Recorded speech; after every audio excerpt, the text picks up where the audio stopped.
Hello football প্রেমীরা, আজ থেকে শুরু আমাদের নতুন series 48 Nations world cup journey, যেখানে প্রতিটি দেশের শক্তি, ইতিহাস আর ফুটবল গল্প তুলে ধরা হবে। আমাদের প্রথম পর্ব শুরু হবে 2026 ফিফা ওয়ার্ল্ড কাপে সবচেয়ে ভয়ঙ্কর দল, বর্তমান বিশ্ব চ্যাম্পিয়ন আর্জেন্টিনাকে নিয়ে। তারা এখন পর্যন্ত 3বার ফিফা ওয়ার্ল্ড কাপ জয় করেছে, 1978 এবং 1986 সালে।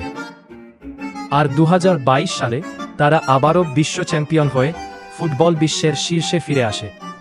এই দেশ থেকেই এসেছে ফুটবলের দুই কিংবদন্তি, ডিয়েগো মারাদোনা এবং লায়নেল মেসি।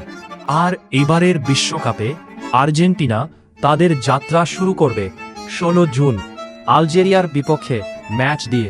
অনেকের ধারণা এটি হতে পারে লিওনেল মেসির শেষ বিশ্বকাপ। এই দলের সবচেয়ে বড় শক্তি হল তাদের টিম স্ট্রাকচার। আর্জেন্টিনার ডিফেন্স খুবই ডিসিপ্লিনড এবং অ্যাগ্রেসিভ, যেখানে ওটামেন্ডি, রোমেরোয়ের মতো খেলোয়াড়েরা শেষ মুহূর্ত পর্যন্ত লড়াই করে। মিডফিল্ডে আছে world class balance. Enzo Fernandez, De পলের মতো খেলোয়াড়েরা গেম কন্ট্রোল এবং প্রেশার হ্যান্ডলিংয়ে দুর্দান্ত। অ্যাটাক লাইনে Argentina advanced. Lionel Messi, Lautaro Martinez এবং জুলিয়ান আলভারেজ যে কোনো ডিফেন্স ভেঙে দিতে পারে। এই দল শুধু স্কিল না, এটা emotion plus teamwork plus winning mentality. আর্জেন্টিনার সবচেয়ে বড় শক্তি হল তারা প্রেশার সিচুয়েশনে আরও শক্তিশালী হয়ে ওঠে। কিন্তু প্রশ্ন একটাই, 2026 বিশ্বকাপে কি আর্জেন্টিনা আবার বিশ্ব শাসন করবে, নাকি নতুন কোনো দল আসবে ইতিহাস বদলাতে?